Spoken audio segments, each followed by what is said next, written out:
Na última lista que fizemos sobre filmes foram os 5 mais polêmicos. E como vocês gostaram muito e pediram para trazermos mais, decidi indicar mais 5 filmes, mas dessa vez não exatamente polêmicos. Hoje trouxe aqueles tipos de filmes que mesmo o homem mais durão do mundo se derreteria de tanto chorar.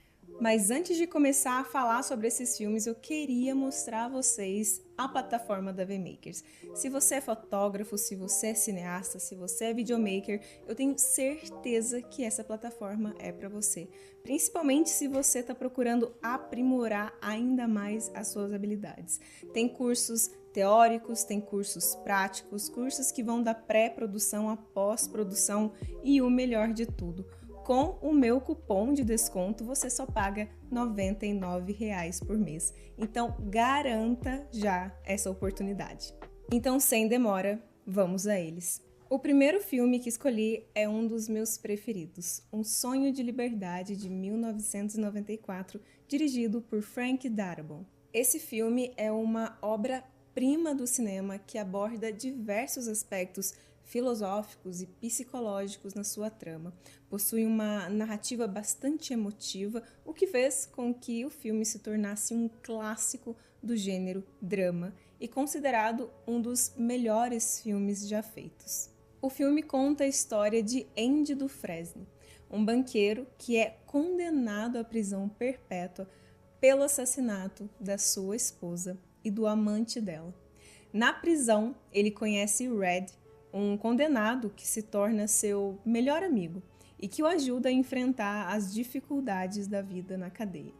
E aos poucos, Andy começa a criar laços com outros presos e a desenvolver habilidades que o ajudam a sobreviver naquele ambiente hostil. Um dos aspectos abordados no filme é a questão da própria liberdade. Andy é um homem que, apesar de estar preso, não perde a sua vontade de viver e de ser livre. Ele busca liberdade não apenas física, mas também mental, criando projetos, sonhos que o mantêm vivo e esperançoso. Além disso, o filme mostra que a liberdade é um direito fundamental de todo ser humano. Outro aspecto presente no filme é a questão da justiça. O personagem de Andy é condenado injustamente e passa anos lutando para provar sua inocência. O filme mostra que muitas vezes a justiça não é feita e que as pessoas podem ser condenadas sem terem cometido nenhum crime. Andy passa por diversas transformações ao longo do filme, aprendendo a se adaptar às circunstâncias adversas e a conviver com pessoas muito diferentes dele. O filme mostra como a prisão pode transformar as pessoas para o bem ou para o mal, e como a convivência com outras pessoas pode ser uma forma de aprendizado e crescimento pessoal. O filme se destaca justamente pela forma como é contada a história. A narrativa é linear, simples, mas há diversas cenas que mostram flashbacks da vida de Andy antes de ser preso, revelando algumas pistas aos poucos que vão preenchendo a sua personalidade. É uma técnica realmente que prende bastante o espectador. Há uma cena em particular que costuma ser considerada por muitos como a mais memorável e emocionante do filme, a cena final. Então aqui contém spoilers caso você ainda não tenha visto esse filme. Nessa cena, Red, interpretado por Morgan Freeman, é libertado da prisão após cumprir a sua pena e, num ato de esperança, segue as instruções de Andy, interpretado por Tim Robbins, e viaja até um bosque próximo para encontrar uma pedra com uma mensagem escrita nela. Quando ele chega lá, encontra Andy, que tinha conseguido escapar da prisão e havia escondido um tesouro para Red. Essa cena é impactante por diversos motivos. Em primeiro lugar, é a realização do sonho de liberdade de Andy, que passou anos e anos planejando sua fuga da prisão e finalmente conseguiu escapar. Em segundo lugar, é um momento emocionante de redenção para Red, que havia passado grande parte da sua vida na prisão e agora tinha a chance de recomeçar sua vida. E por fim, a mensagem deixada por Andy na pedra. Lembre-se, a esperança é uma coisa boa, talvez a melhor das coisas, e as coisas boas nunca morrem.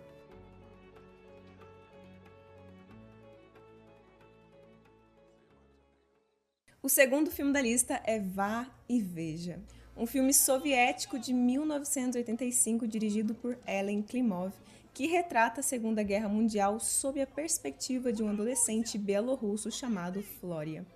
O filme é um retrato brutal e muito impactante da guerra, mostrando a violência e a destruição que afetam não apenas os soldados, mas também os civis. O filme também é uma grande obra-prima do cinema soviético e é considerado uma das melhores representações cinematográficas da Segunda Guerra Mundial.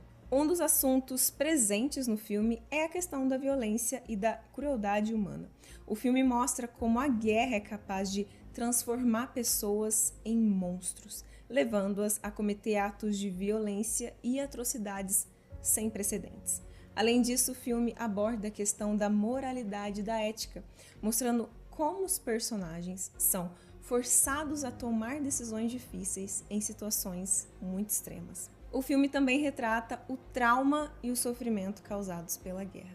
O personagem principal, Floria, é um adolescente que é forçado a enfrentar a guerra e ver a sua família e seus amigos serem mortos e brutalizados na sua frente. A narrativa é fragmentada e desestruturada, mostrando os eventos da guerra sob a perspectiva de Floria, que é incapaz de compreender completamente o que está acontecendo à sua volta. Além disso, o filme utiliza imagens perturbadoras para retratar a violência e a destruição da guerra. Se você é muito sensível, talvez ficaria um pouco chocado.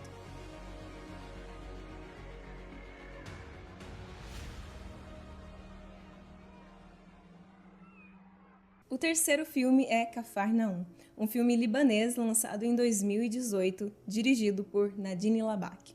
O filme conta a história de Zain, um menino de 12 anos que decide processar seus pais por tê-lo colocado no mundo e por continuar dando à luz num ambiente de pobreza e violência, e por não terem sido capazes de fornecer a ele e aos seus irmãos o cuidado necessário.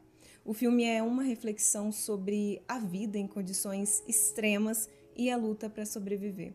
É outro filme bastante emotivo, então, para quem já é muito sensível, prepare-se para ficar inchado de tanto chorar. Uma das principais técnicas narrativas do filme é a sua estrutura não linear. A história começa no tribunal, onde Zain está processando seus pais, e então se desdobra em uma série de flashbacks que mostram como ele chegou a esse ponto.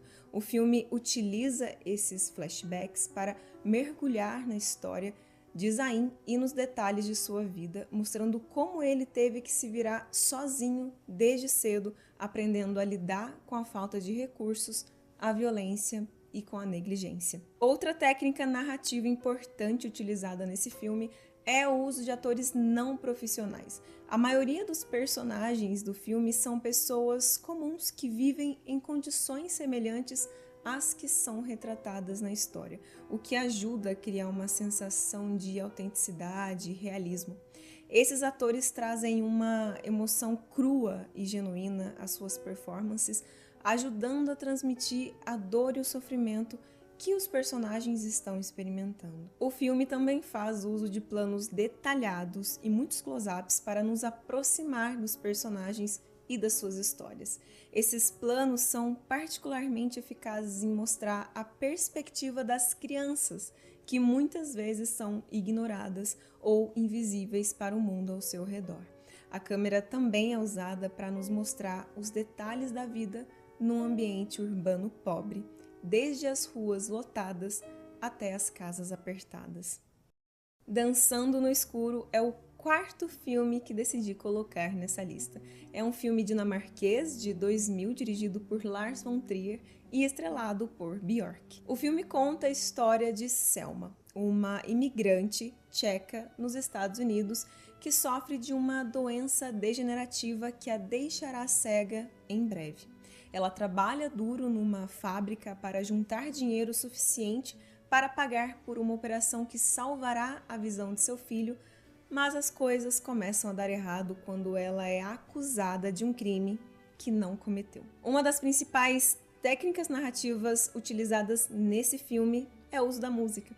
O filme é um musical, mas ao contrário de outros musicais, as canções não são usadas para avançar a história, mas sim para aprofundar a emoção dos personagens. As músicas são interpretadas pela Selma, que é interpretada pela cantora Björk, e pelo resto do elenco, e são compostas para se fundir com a trama. O filme usa o contraste entre a realidade dura da vida de Selma e o seu mundo interior colorido e fantasioso. O mundo interior de Selma é uma fuga da sua realidade difícil e ao longo do filme torna-se cada vez mais presente enquanto a sua visão começa a falhar.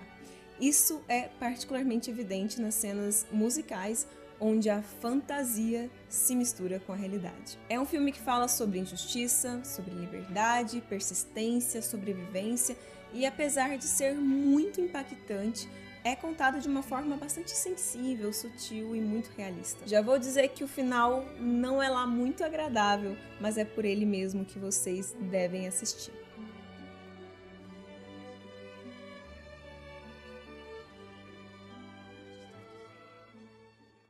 O último filme é Ladrões de Bicicleta, que não poderia deixar de estar nessa lista. Vivo indicando esse filme porque ele é realmente muito bom e muito importante. Ladrões de Bicicleta é um dos filmes mais influentes e aclamados da história do cinema.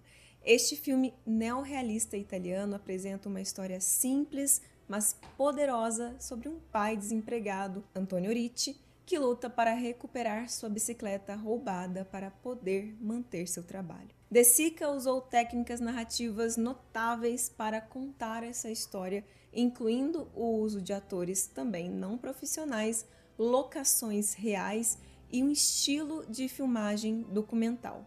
Ao contrário dos filmes de estúdios tradicionais, De Sica usou locações reais em vez de cenários construídos para criar um senso de realismo e autenticidade que nunca havia sido visto no cinema. Ele também usou atores não profissionais para interpretar os personagens, o que aumentou ainda mais o realismo do filme. Além disso, De Sica optou por uma abordagem de filmagem documental, utilizando câmeras portáteis e realizando muitas cenas em um único take, sem cortes ou edição. Essa técnica ajudou a aumentar a sensação de realismo e a mergulhar o espectador ainda mais na história e nos personagens. Mas a importância de Ladrões de Bicicleta vai além de suas técnicas narrativas inovadoras. O filme é um exemplo brilhante do movimento neorrealista italiano que surgiu após a Segunda Guerra Mundial. O neorrealismo foi um movimento cinematográfico que se concentrou em retratar a vida cotidiana das pessoas comuns, muitas vezes em condições de pobreza e grande desespero. Esse movimento refletia a realidade da Itália pós-guerra e tentava oferecer um retrato honesto e autêntico do país e de seu povo. Ladrões de Bicicleta é um filme que encapsula perfeitamente o espírito do neorrealismo. Ele mostra a vida difícil de um trabalhador pobre e seu filho, mas ao mesmo tempo oferece uma mensagem de esperança. A história do filme é universal e atemporal e muitas das questões que ele aborda continuam sendo relevantes até hoje. Se você conhece mais algum filme tão dramático quanto esses, coloque aqui nos comentários para aumentarmos essa lista. Eu espero que você tenha gostado do vídeo e até a próxima!